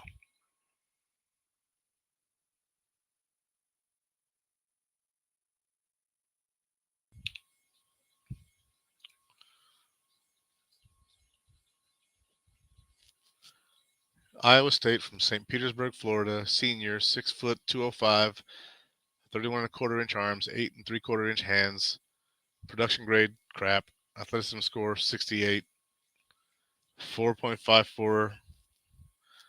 John Johnson, never heard of him. Yeah, okay, hard pass on that. Michael Wilson is a 4th round pick, not 3rd round pick. I'm with you, but this is pick 91, so we're practically in the 4th round. I mean, 96 picks in the 3rd round, not including the freaking compensatory picks. But yeah, I don't think I was going his way anyway. I might just have to trade out of this pick. We have Dell on the board, but I'm not. I don't know, man. We have guys like him already. We have Nick Herbig, who to me screams Lorenzo Alexander. Right? He's a pass rusher, but he would be an off-the-ball linebacker in our defense. Right? So he's simply too small to play on the edge, even with 15 more pounds of muscle, which I disagree with because he's 240. So if he was 255, he'd be Frank Clark size, as far as I'm concerned. Right? Frank Clark's what, 255?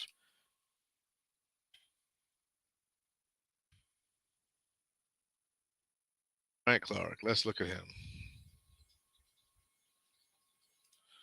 ESPN bio. Doesn't give us his size. Thanks, ESPN. You're worthless. 261. Okay, so we're talking about 5 pounds smaller than Frank Clark if he was 50 pounds heavier, but still. This kind of screams Lorenzo Alexander to me. I don't know what you guys think, but let me know if I'm off base with that.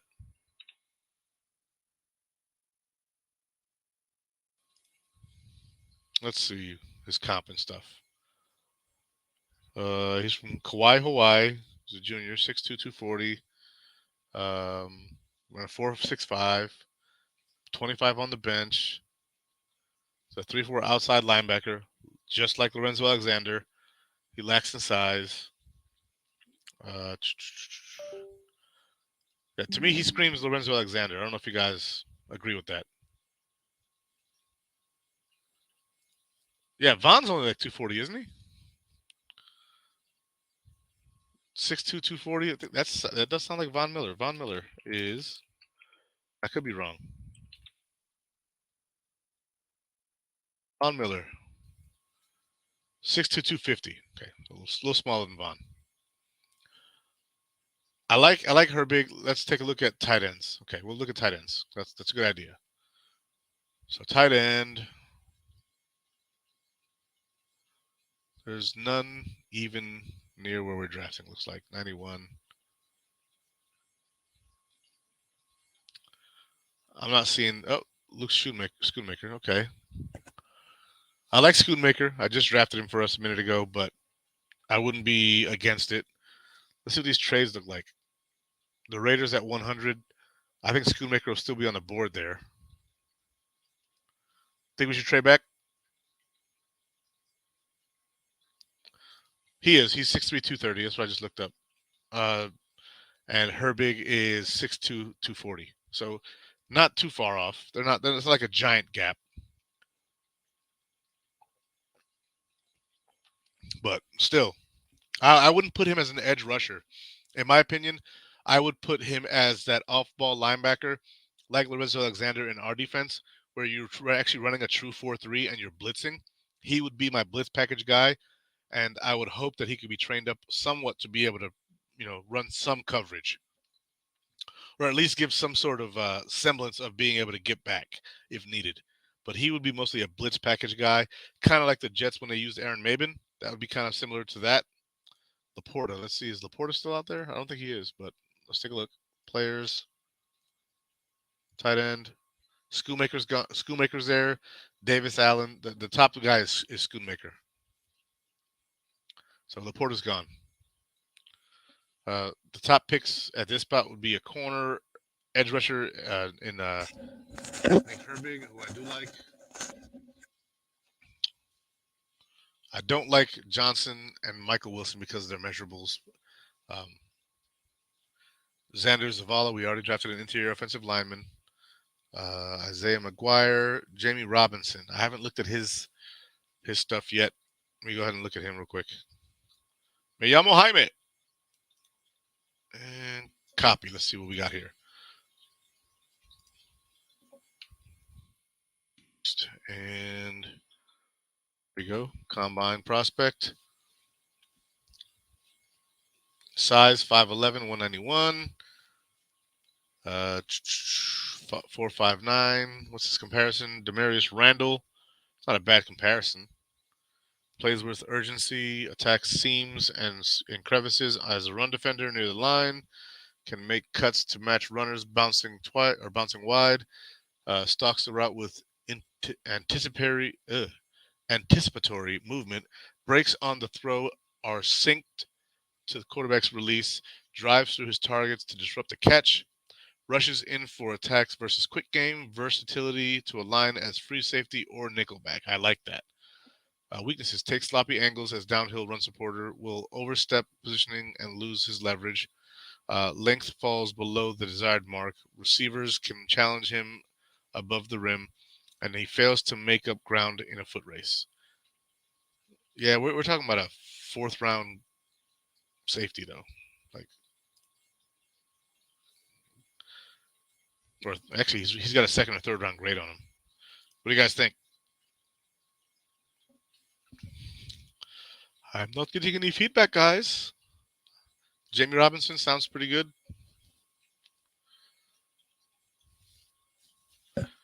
Carl Brooks from Bowling Green, I like him. Kobe Turner, like him, and Moro Ojomo. But we're talking about guys who would probably be there in the fourth round for us. All right, making a command decision. I'm taking Herbig.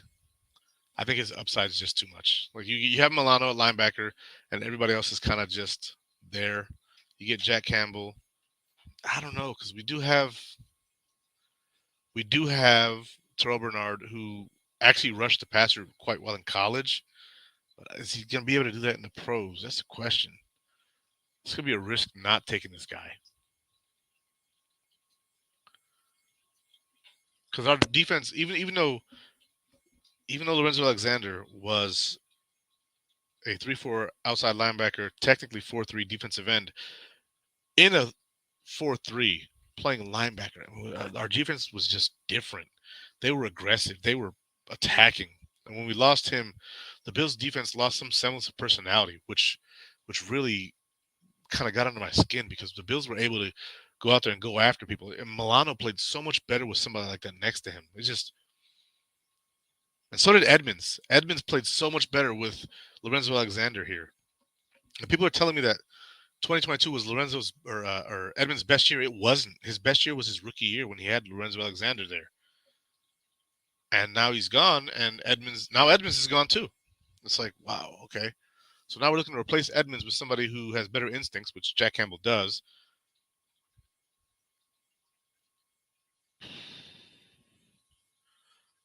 My man's telling me to take Dell, which I like Dell, but we have two guys like him, and we're paying one of them good money. But if you don't take Dell, and Hardy craps the bed, I mean, you still have Shakir and Sherfield there. You have a lot of competition to slot already. I think our best bet at receivers is to go with somebody who can go on the outside, but there's not one of those guys on the board right now. Yeah, I agree. But if you look at the defense, which is Zach Jennings, so I don't disagree with you. I agree with you here. But the defense has been that way since we lost Lorenzo Alexander. Remember that first year when we had Edmonds and we had Milano, Hyde, Poyer, Tre'Davious White. That was his third year. He came on hard in that year. Levi Wallace was playing really good defense. Ed Oliver was coming into his own. That was his first year there. But we had other guys on the defensive line who were actually doing things. Jordan Phillips was actually attacking from the middle before he was getting hurt. You had Jerry Hughes and freaking who was here that first year with him? It was Jerry Hughes and Shaq Lawson. And then Lorenzo Alexander would play defensive end and linebacker. He would alternate between the two positions, right? That's mean. Okay, that's mean because now I do understand, and like now hopefully some of you guys are understanding too. It's like when we were at our best, we had that guy who played linebacker and defensive end, and you could move him throughout the line. On occasion, Lorenzo Alexander would play on the inside at defensive tackle on pass rushing downs, and he would get through. He had 12 and a half sacks that year, I think it was. Like he's the last guy to do that, to have double-digit sacks with the Bills, was Lorenzo Alexander. He had 12 and a half. Now you got a chance to draft a guy who can play the same position, have him for 5 years, and Lorenzo still keeps in contact with the coaching. You can still go out, have Lorenzo coach this kid up. You know, like you can call Lorenzo and say, "Hey, can we send this guy to California with you or Arizona, wherever you?" I think he's in Arizona. You think you can coach this guy up for us? It just makes so much sense with me. It was still a McDermott type scheme, also having great rusher in Hughes, like you said. Yeah, exactly. Like so now we have Von Miller and Groot, right? Instead of Jerry Hughes and Shaq, which to me is an upgrade.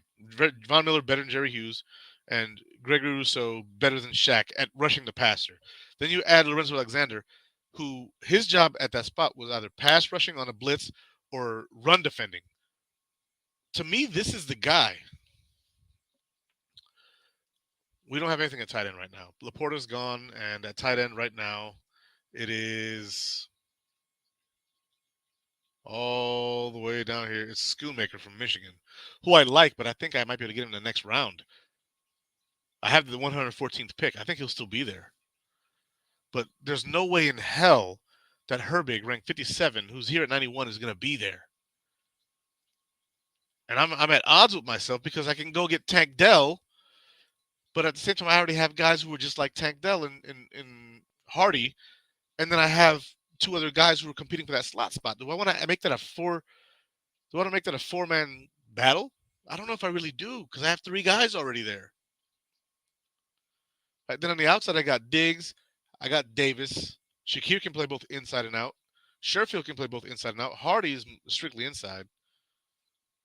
Man, this is freaking difficult. I don't like being in a spot like this. McBean is for real. Okay, so we got Jack Campbell, Matt Milano. I'm pulling the trigger on Herbig, and I'm hoping Schoonmaker's still there. That's Jesus. I don't. Okay, Herbig, you're the guy. You're the guy.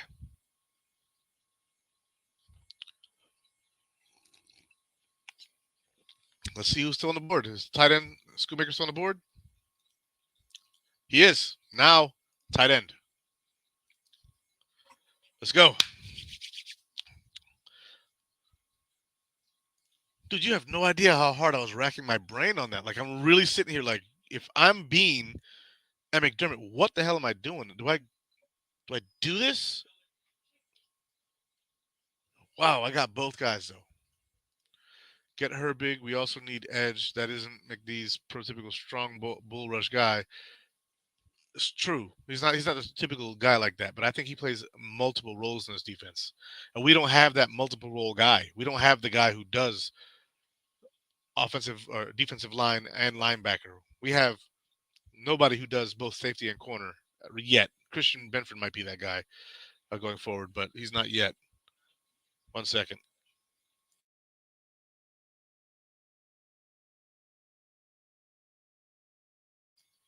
All right, cool. Sorry, guys. Kids were talking. Dude, I can't afford it. Look at this shit. I'm going great.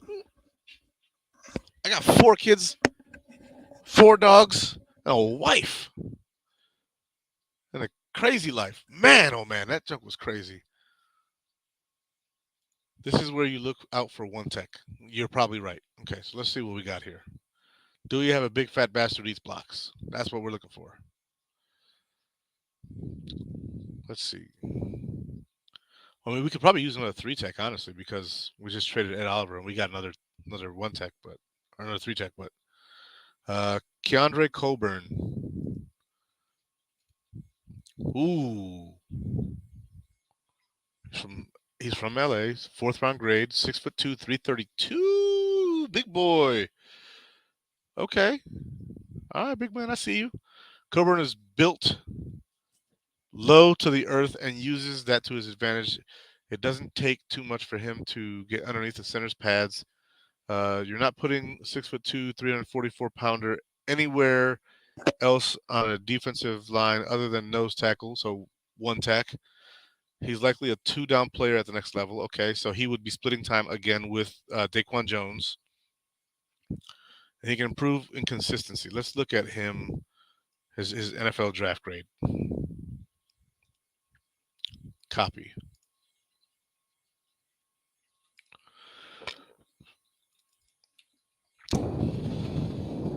Man, Ferry's up here dropping gems. Let's see what we got here. This boy is big. 6'2", 332, 31 and a half inch arms. 522. Let's have a comparison. Dan Williams. Oh, I like that comparison, actually. Okay. No, Benton is not a 1 tech. He is a versatile defensive tackle. He's only 300 pounds. So I'll go ahead back up to Benton, and I'll show you the difference. This guy's 6'2", 332, built like a tank. If I go up to Benton, let me see, Control F, Benton. Keanu Benton. He is 6'4", 309, versatile defensive tackle. So let me go ahead and look him up, his NFL draft combine grade as well. They are not the same. They're not the same guy.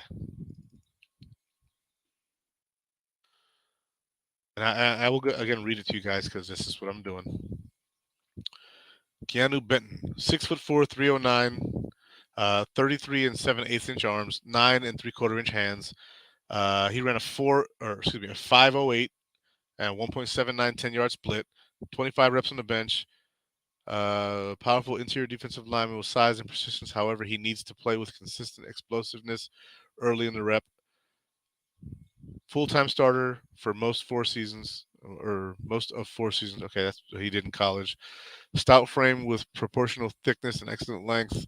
Yeah, this guy's a 3 technique. The guy we have now on the board is a one tech. No, yeah. Benton is a one tech.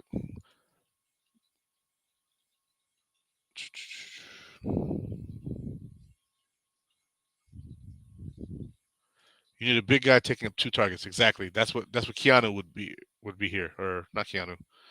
Um, Coburn would be that big fat guy who takes 2 blocks. Thick boy.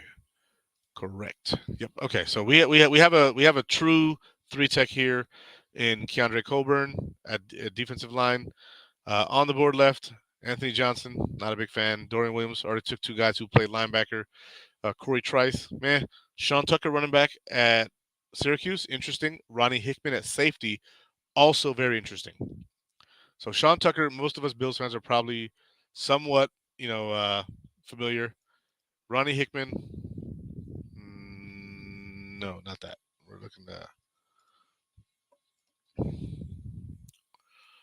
Let's see. This will be Ronnie Hickman. That's copy. Control V.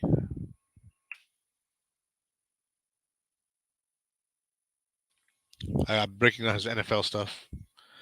6 foot, 203, 33-inch arms, 9 and 3/8 inch hands. 2-year starter with size, but lacking size, functional range, off as an overfield tackler. That's unnerving because both of our safeties are really good tacklers. See what wide receivers are left. Let's take a look at that. That's a good idea. Let's see, wide receiver.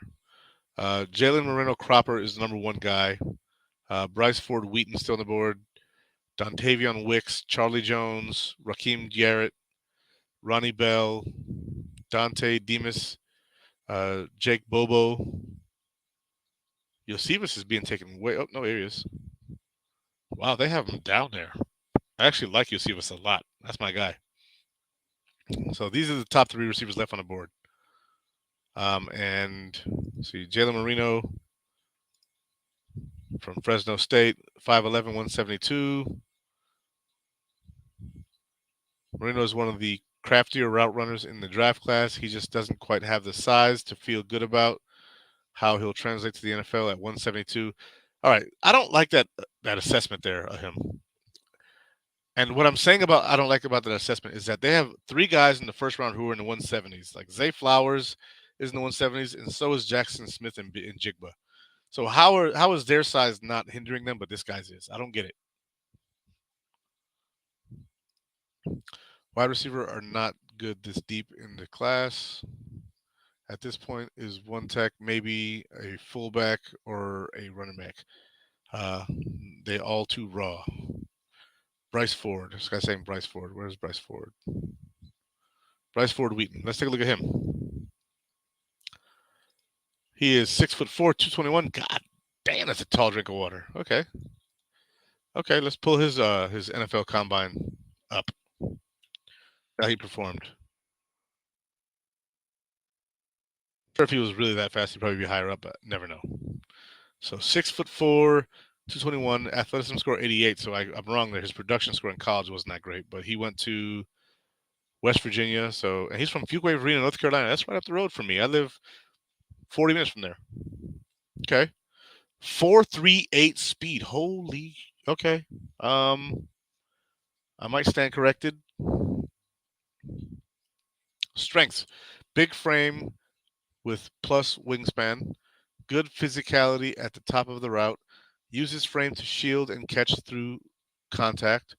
Uses hand fighting to free himself for late separation. Jump ball specialist with strong hands and focus. Length to reach high outside the frame and bring it in. Okay. Had just 3 100-yard games over 3 seasons. That could be totally quarterback related. I couldn't name to you West Virginia's quarterback. So, yeah, quarterbacks affect receivers. That's just how it works. Lacks the functional foot quickness to slip press coverage unscathed. Okay. I don't care if he's unscathed. Does he catch the damn ball? And this up here says yes, he does. Fails to gain much separation at the stem. He's 6'4". Separation is optional. He needs to be able to jump up and get the ball. Rounded routes allows cornerbacks to undercut throws. That's not good. That right there is not good. And his route tree had very few limbs on it. Okay, understand that. So those last two things can be taught: route trees and his cutting off of routes and allowing them to round off. That's not good, but that can also be taught. That's something that he has Stephon Diggs on the roster to help him learn. Says he has terrible hands. Let me see his if he has a drop percentage. It's not Pro Football Reference. It's Sports Reference.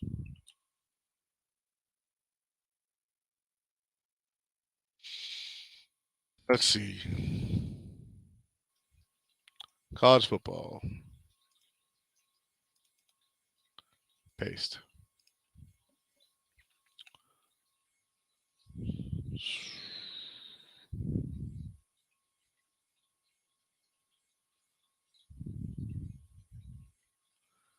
Let's see. Receiving.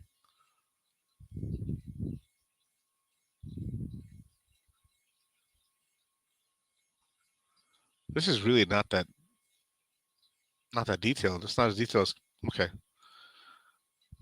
Maybe a running back, okay. Seems to be a Davis lookalike except faster. Much faster. Like we're talking 4.3 speed versus 4.5 speed. But doesn't matter because we have no running water. Okay, no running game. Let's take a look at the running game. We did pick up Damian Harris, everybody. So let's see. This is the 5th round. This is where you draft developmental guys. That's true too. I do like this kid from West Virginia here. Let's take a look at what running backs are on the board, and we'll see. I think people are gonna be excited about the running backs on the board, but let's see. Like Muhammad Ibrahim is going to be on the board. Sean Tucker from Syracuse is on the board. Deuce Vaughn, Keaton Mitchell, Evan Hull, Chris Rodriguez Jr., Muhammad Ibrahim. Some of these guys we can get later. Sean Tucker, I love Sean Tucker, right? But he's only like 205 pounds, 207.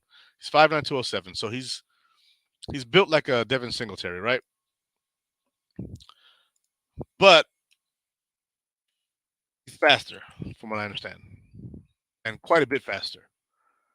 He's got moves. He can catch the ball. He's from Maryland, went to Syracuse, 5'9", 207, 30-inch arms. Athleticism grade, don't see it. Runs low to the ground with balance to fight through contact. Good patience with the ability to run defenders into blocks. Snaps off crisp downhill cuts on stretch play. That's good. Finds a lateral escape hatch from inside the run lane. Instinctive feel for creative, optimal space for tacklers. Lower body strength helps him plow through arm tackles. Consistent to fall forward as a run finisher. Tends to wait for fully formed entry points to the line. That's not great, but you know what? It's also not bad. It's called patience. Can be a little clumsy getting through tight crevices. Needs discipline to keep runs on track. Might not have enough burst to bounce runs wide, okay, and lacks dynamic qualities out of the backfield. Teams will likely not be pleased with his pass protection. Okay. Sean Tucker. If he ran a 40 at his pro day.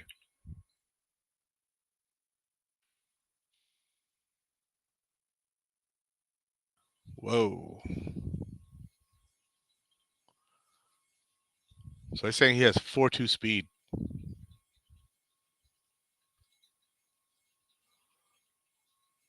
Nope. 4.54. Wow, these people are freaking wrong. Okay. See, Evan Hall can't teach 6.4.43. Bro. Pass on Tucker. Okay, so I think I'm going to go with the receiver then. Yeah, I'm going to go with the receiver, developmental guy. We still have Gabe Davis for a year. Steph Diggs is going to be on the roster for the next 4. People who can teach him how to run routes. That's probably the guy right there.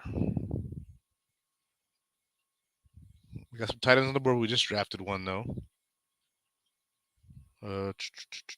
Where you at, buddy? Bryce Ford Wheaton is the guy. That's who we're going with.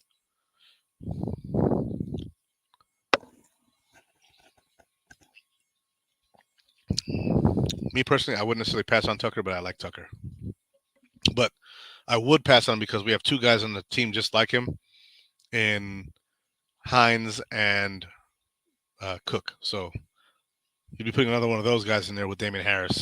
What are you gonna do? Cut one of those guys and keep Harris? Like, okay. All right. So last pick of the team on the team, we have a cornerback, Starling Thomas, the fifth. Yasir Abdullah, Marte Mapu, safety out of Sacramento State. Jonah Tavai, defensive lineman, San Diego State. Jason Taylor the second. Jason Taylor the second. Is that like the Jason Taylor's kid?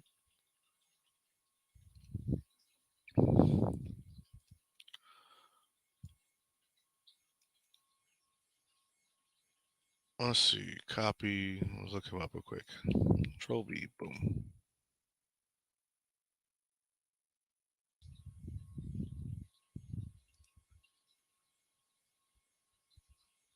Nope. Combine information about him. 6'2", 204, ran a 4.5 flat. Not bad. Let's see what his comps are, if any. Strengths, thick frame and long arms. Has a history of making big plays in big moments. That's good. Brings legitimate stopping power as a tackler. That's good. Can function as a linebacker when he walks into the box. That's good. Instinctive to get early jumps over the top from high safety. That's good. Tracks the ball like an outfielder to make plays. That's good. Pulled in 8 career interceptions, including 6 in 2022. That's good. Okay. Weaknesses. Doesn't have foot quickness for dynamic movements. Cool story, bro. Neither does Jordan Poyer. Mental mistakes lead to easy touchdowns. That's not good, but he's also a 6th-round pick. We'll figure that out. Missing top end speed to recover and recovery burst. Okay. That means he's more Jordan Poyer than Micah Hyde so far. Lacks leverage and GPS in pursuit angles to find runners. That's something coachable. We'll figure that out. Sits down to tackle too early, giving runner breakaway opportunity. They'll figure that out. Saw a high number of missed tackles in the open field 2022. Okay. Roll the dice, Izzy. Did you take a tackle yet? My memory sucks. I took an offensive lineman. I did not take a tackle. I took Steve Avila. Let me see what they have at tackle. Shoot, I didn't even think about that. Let's see.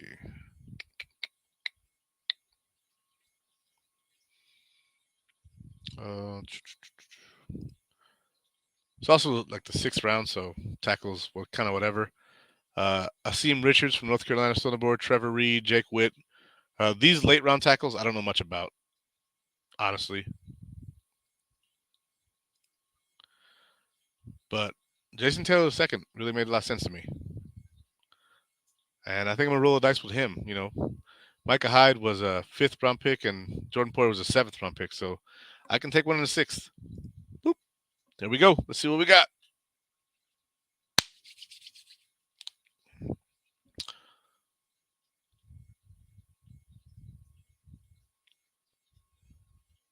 Okay. Our overall grade, B+.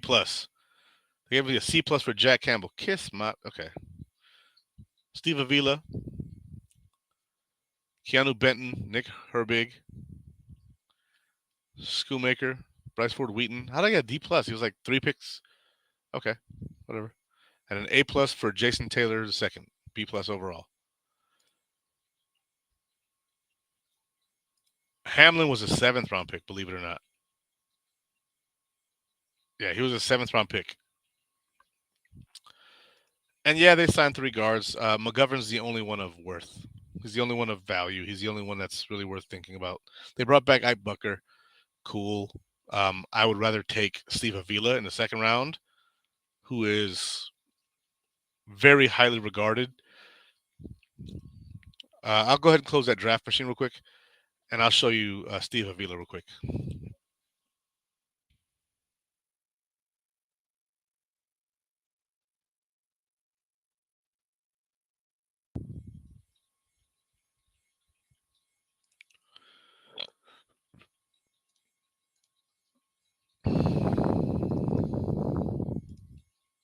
Okay, so this is Steve Avila right here, right? And some people sleeping on that. I did take an offensive lineman. I took Steve Avila in the 2nd round in that one. What do you mean? So I took Steve Avila in the second round at 59, I think it was, or 55, because I traded to move up to 55 and then back to 38. So I took at 38, I took um, Campbell, and at 55, I took Steve Avila.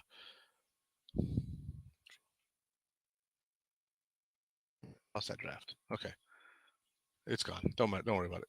Anyway, Steve Avila draft grade or combine numbers are wonderful. They're wonderful.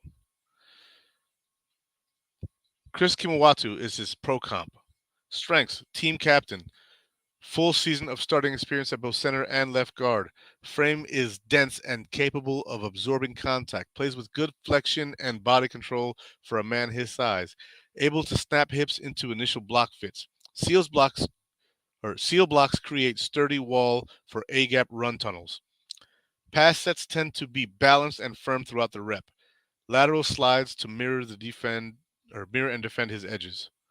Occasionally delays in recognizing twist setups. Okay, so on occasion he could get beat by a stunt. That happens to the best of them. Needs to steady his hands and improve his punch accuracy as a pro. Okay, cool. Could use better rhythm and control with settled depths, with settled steps into first strike. Has a tendency to play too tall at the point of attack, more of a banger than a sustainer on the second level. Okay, so when he's done blocking his first guy and he goes out there to get the second guy, he's more of a guy who's going to smash that guy rather than hold him. Cool. Inconsistent hand usage prevents steering and cinching up blocks. Sources tell us good teammate and a good worker. You can watch as much tape as you want, and you aren't going to see anyone purely outmuscle him. Steve Avila. I like him. But guys, I have been on here for almost 2 hours. I did 2 mock drafts with you. I broke down the AFC East and how their draft might go. The draft I did with all 3 AFC East teams went very different because there were players that I saw the Bills potentially taking in my draft, going to the other AFC East teams because they have similar needs to us. But you know what? That was fun, and I hope to have more of you on next week. You guys have a good one. God bless. I'll see you guys next time. Next week is the draft. Hopefully, I can get on there with Luca and them, and I'm gonna actually talk to them probably today to see if they're gonna have room for at least one more. Because last year was a party, and I had a blast at that party, baby. Anyway, guys, I love you guys. Oh, so during the football season, Akeem will definitely be back, but I think he's gonna have his show coming up after the draft before OTAs, but I'm not fully positive about that. Don't quote me.